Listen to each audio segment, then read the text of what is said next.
ಇದು ತೇಡೆ ಮೀನು ನೋಡಿ, ಇದರಲ್ಲಿ 3/4 kg ಆಗುವಷ್ಟು ಉಂಟು.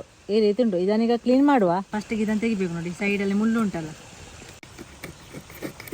ಸ್ಕಿನ್ ಎಲ್ಲ ಹೀಗೆ ತರುವಾಗಲೇ ಇತ್ತು ನೋಡಿ. ನಾನು ತರುವಾಗ ಒಂದು ಸ್ಕಿನ್ ಒಂದು ತರ ಉಂಟಲ್ಲ, ಅದೆಲ್ಲ ಹೋಗಿದೆ. ಅದದು ಸೈಡಲ್ಲಿದ್ದ ಮುಳ್ಳನ್ನೆಲ್ಲ ತೆಗೆದು ಮತ್ತೆ ಹೀಗೆ ತೆಗೆದ್ರೆ ಆಯಿತು ನೋಡಿ. ತಲೆಯನ್ನು ಫಸ್ಟಿಗೆ ತೆಗೆಯುವ.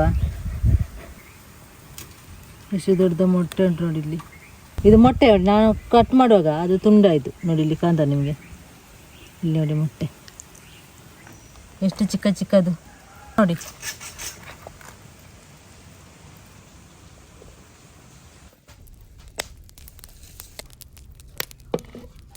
ಒಂದು ಮಸಾಲ ರೆಡಿ ಮಾಡುವ. ಒಂದು 3 ಚಮಚದಷ್ಟು ಎಣ್ಣೆ ಹಾಕಿದ್ದೇನೆ. ಪುಳಿ ಮಂಚಿ ಮಾಡುವ ನೋಡಿ. ಸ್ವಲ್ಪ ಕರಿಬೇವಿನ ಸೊಪ್ಪು ಹಾಕುವ ಮೊದಲು. 2 ಈರುಳ್ಳಿ ಉಂಟು, 1 ಟೊಮೆಟೊ, ಅರ್ಧ ಇಂಚು ಶುಂಠಿ, ಒಂದು 10 ಎಸಳು ಬೆಳ್ಳುಳ್ಳಿ ಉಂಟು, ಚಿಕ್ಕ ಚಿಕ್ಕ ಬೆಳ್ಳುಳ್ಳಿ, ಅದಕ್ಕೆ 10 ತಗೊಂಡದ್ದು. ಸ್ವಲ್ಪ ಫ್ರೈ ಆಯಿತು. ಈಗ ಒಂದು ಹಸಿಮೆಣಸು ಕೂಡ ಹಾಕುವ, 1 ಸಾಕು. ರುಚಿಗೆ ಬೇಕಾದಷ್ಟು ಉಪ್ಪು, ಅರ್ಧ ಚಮಚ ಅರಶಿನ ಹುಡಿ, ಒಂದು 4 ಚಮಚದಷ್ಟು A to Z ಮಸಾಲ ಹಾಕುವ. ಮತ್ತು ಸ್ವಲ್ಪ ಖಾರ ಬೇಕಿದ್ರೆ ಸ್ವಲ್ಪ ಜಾಸ್ತಿ ಹಾಕ್ಬೋದು. ಅರ್ಧ ನಿಂಬೆ ಗಾತ್ರದಷ್ಟು ಹುಣಸೆ ಹುಳಿ ರಸ. ಜಾಸ್ತಿ ಹಾಕಿದ್ರೆ ಜಾಸ್ತಿ ಹುಳಿ ಆಗ್ತದೆ, ಅದಕ್ಕೆ ಬೇಕಾದ್ರೆ ಬೇಡ ಅಂತ, ಅರ್ಧ ಸಾಕಾಗ್ತದೆ. ಸ್ವಲ್ಪ A to Z ಮಸಾಲ ಕಡಿಮೆ ಆಯಿತು. ಕಡಿಮೆ ಆದರೆ ಸ್ವಲ್ಪ ಹಾಕಿದರೆ ಆಯಿತು. ಒಂದು 2 ಚಮಚದಷ್ಟು ವಾಪಸ್ ಹಾಕ್ತೇನೆ.